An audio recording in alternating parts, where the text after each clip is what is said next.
Sadhguru, you may not be aware of this, but in the last few days after the eclipse, there have been a lot of people on social media referring to your observation that food becomes unfit for consumption during eclipse. And they're saying they had food and they did not die. Are they disappointed? So they're even calling you superstitious and unscientific. So just wanted to hear your thoughts on that. Let's understand what is superstition.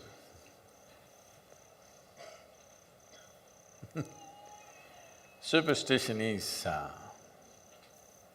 without any perception or knowledge about a certain subject, you make conclusions. That's superstition. Now,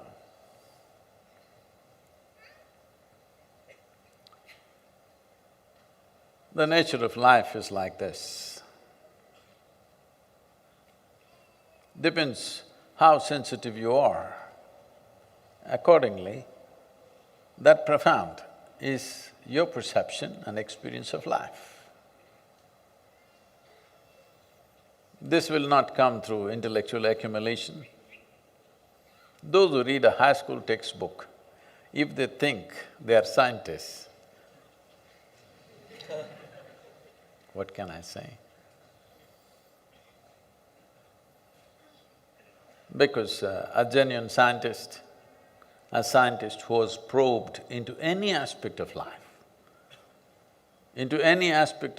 with certain profoundness, will not speak like this.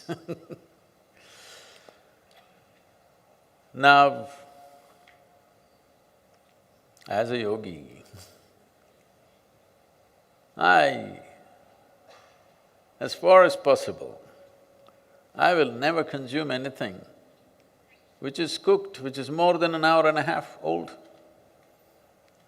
Why we are serving the food the way we are serving in the ashram is hoping that all of you will graduate from being yoga practitioners to yogis. Not just bending and twisting, you are beginning to feel the union in the existence. If this has to happen, body has to be sensitive and it has to have a minimum level of inertia. Now, if you eat food which in some way has deteriorated, it may not be rotten, nor is it going to kill you, you can eat it. It is just that it will lower your perception. In my experience of life, for me, lowered perception is death, at least death of the yogi. The man may live, the yogi is dead because he's lost his perception. He's lost his sensitivity. So, the death of sensitivity, if it doesn't matter to you, there's really no problem, you can eat what you want, you can eat garbage and still survive. While people are eating food that was cooked a week ago, 10 days ago, 3 months ago, they're keeping it in their refrigerators and eating. After eating it, they don't know what's the difference. To such people, what can you say? But for sure, they cannot have the sensitivity that I'm talking about. And I'm sure they're sleeping 8 to 10 hours a day. That is death for me. 10 hours of sleep, nearly 40% death, isn't it, in 24 hours. So, if you wish to live like that, you can eat whatever you want. What is the problem? You can eat anything you want. Well, I am not a scientist either, and I don't wish to be one. I don't have either books to read, nor am I researching anything, nor am I looking through a microscope, nor do I have a lab in my backyard.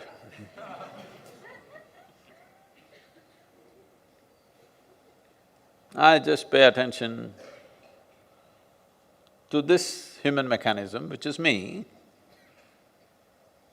I kept it well, takes a lot of work. Takes a lot of work to keep this well. Doesn't just come. So I keep it in a certain way, and at anything that happens in nature, I observe what's happening with me, and I'm speaking that. I'm also observing the life around me for confirmation. Every insect, worm, bird, animal, tree is saying the same thing. Well, if you are going to discover this after many years and a few $1 billion of research, it's up to you. Well, I want to tell you, till recently, these so-called scientists, the real science is different. A scientist who's looked at something with profoundness will not speak this way. These are probably internet scientists, you know. They know every science, not just one. Everything they know because they are on the internet. So such people were saying, I'm saying something so simple. They were advocating that alcohol, tobacco, red meat are the best things for your life, till recently. Now suddenly they've all become activists against that. Because somewhere somebody said after $1 billion research, we've been saying it forever. What is a recent discovery for you has been an eternal wisdom for us. I'll tell you, I was in conversation with a doctor in United States of Indian origin. He was telling me that he is the first one in Western medicine to identify that the heart not only pumps blood, but it also sucks the blood back. The ventricles pump it out, the atrium sucks it back. He is the first one who wrote the papers. He sent me his videos, his TED talk, his scientific papers. I looked through it and I couldn't believe it, that till recently, till a few years ago, nobody in the medical science knew that heart sucks back the venous blood. Well, in the yogic system, the focus is on the atrium, which sucks back the blood. The Ayurveda speaks about it, Charaka Samhita speaks about it. In yoga, the focus is always not on pumping the blood out, but about sucking the blood back, because we are interested that our blood is as pure as possible, because certain level of impurity in the blood means we lose perception. We are not interested in terms of what is the nutrition, what is the oxygen content, how long will I live, this is not the point. How do I live, what is the quality of my life is my concern.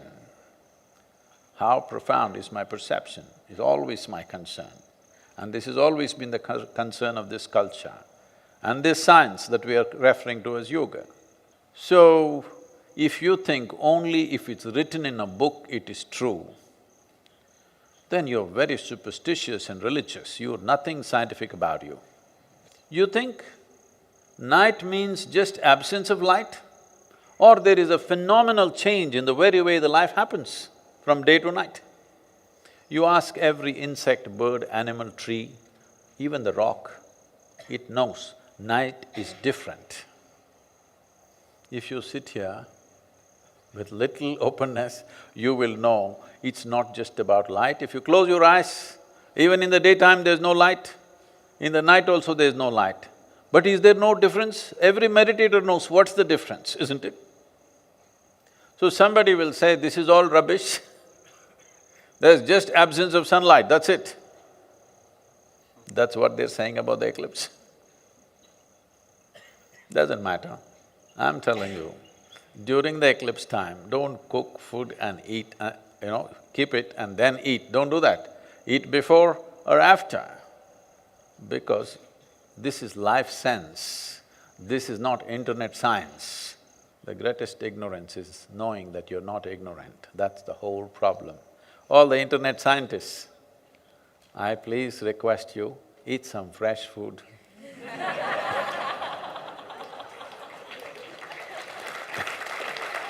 Keep yourself healthy, well, perceptive, not to me, to life.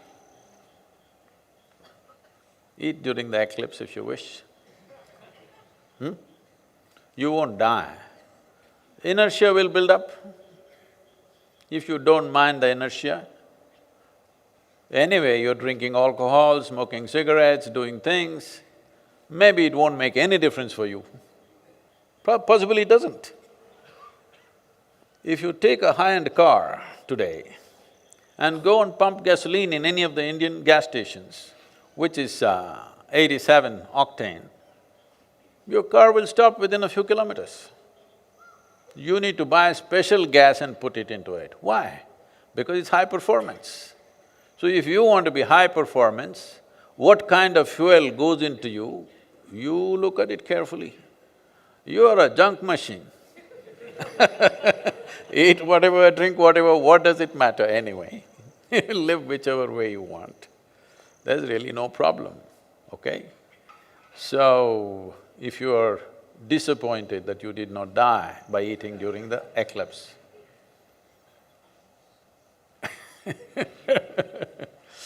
I'm sorry, you're superstitious, and the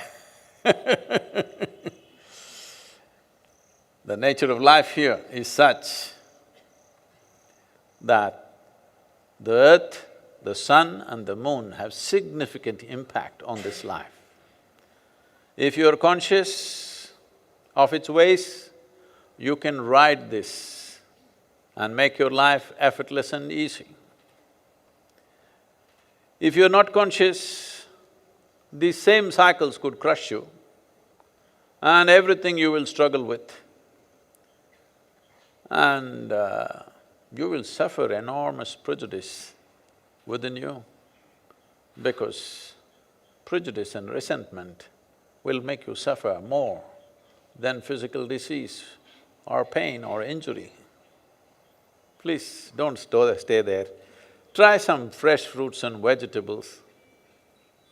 It could help.